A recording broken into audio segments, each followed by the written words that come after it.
He spotted a tiny creature shivering by the roadside and believed he had saved a puppy's life. He carried it home, fed it, and promised it safety. But when the vet examined it, his hands froze and his face turned pale. "This isn't a puppy," he whispered, and the truth shocked everyone. Before we start, make sure to hit like, share, and subscribe. And really, I'm curious, where are you watching from? Drop your country name in the comments. I love seeing how far our stories travel. It was a cold evening when Daniel walked home from work. The sky was turning dark and the streets were almost empty. He wrapped his jacket tighter around himself as the wind blew stronger. Suddenly, he heard a faint sound. At first, he thought it was the wind, but then it came again, a weak, sad cry. Daniel stopped and looked around. Near the side of the road, hidden under some bushes, he saw something small and black, trembling in the cold. His heart jumped. It was a tiny creature, no bigger than his hand. Its fur looked soft and shiny, and its big eyes stared at him with helplessness. Daniel bent down slowly and whispered, "Hey, little one. It's okay." The small creature gave a faint whimper and tried to move, but was too weak. Daniel gently picked it up and held it close to his chest. It was so light, almost weightless. He quickly wrapped his scarf around it to keep it warm. "Don't worry, you're safe now," he said softly, as if speaking to a lost child. Looking at its tiny paws and round face, Daniel smiled. Poor puppy. Who could leave you out here like this? He had no idea that what he carried in his arms was not what it seemed. Daniel hurried home, holding the tiny creature close to his chest. The cold wind bit his face, but he only cared about the little life in his arms. When he reached his small apartment, he quickly placed the puppy on a soft blanket near the heater. The creature curled up instantly, shivering less as the warmth touched its body. Daniel knelt beside it, his heart melting. "You must be starving," he whispered. He poured a small bowl of milk and placed it nearby. At first, the little one only sniffed it, but after a moment, it began to drink slowly, its tiny tongue making soft sounds. Daniel smiled in relief. He sat on the floor, watching every small move. Its big, round eyes blinked at him, and its ears twitched as if listening to his voice. "Don't worry, buddy," Daniel said gently. "I'll take care of you. You're safe now." That night, he couldn't sleep well. He kept checking the blanket, afraid the fragile creature might get too cold. Each time he saw it breathing peacefully, his heart felt lighter. Daniel was sure he had saved a puppy's life. But what he didn't know was that this puppy was something entirely different. The next morning, Daniel decided to take the tiny puppy to the vet. He wanted to be sure it was healthy and safe.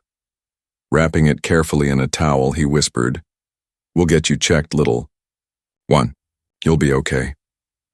The clinic was warm and bright, filled with the soft sounds of barking and meowing. Daniel held the small creature close as he waited for his turn.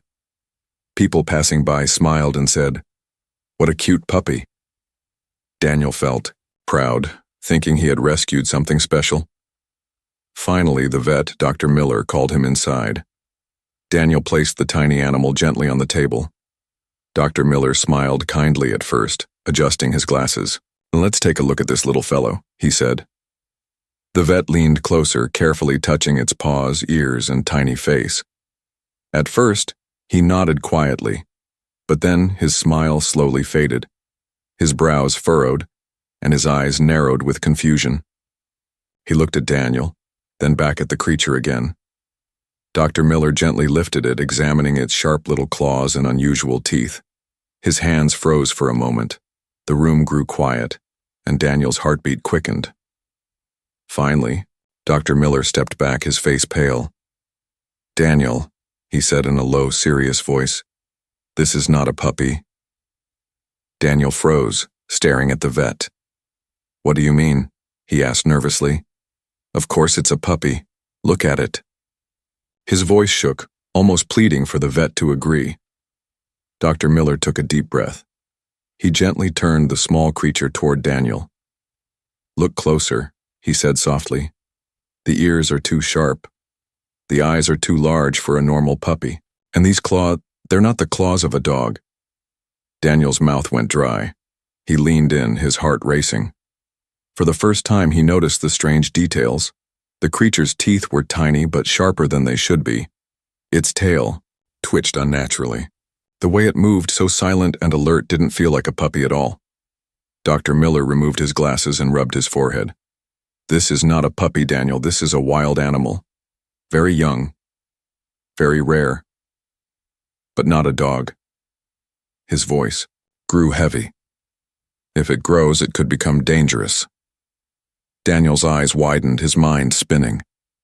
He thought of the night before, how he had fed it, kept it warm, even whispered promises to protect it.